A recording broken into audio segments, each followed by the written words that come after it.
کۆبوونەوەکە لەسەر ئەم خاڵانەی خوارەوە کۆک بوو.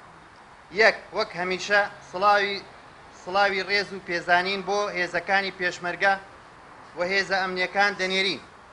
خاڵی دووەم کۆبوونەوە دەستخۆشی لە تەواوی هێزە ئەمنیەکان و خۆبەخشانی شاری کەرکووک و هێزەکانی گەریلا و هەموو دانیشتوانی خۆڕاگری کەرکووک دەکەین لە قارەمانێتیان لە ڕووداوەکانی 21 دەی 2016دا.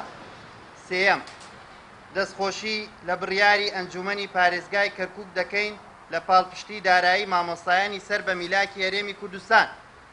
هەروەها داوا دەکەین ئەو هاوکاریە سەرجەم فەرمانبەرانی هەرێم بگرێتەوە کە لە کەرکووک لە ئەرکدان.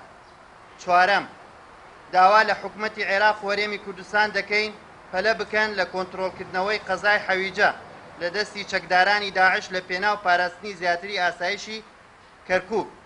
پارت و لایەنە سیاسی کوردستانیەکانی کەرکووک 7 11 2016.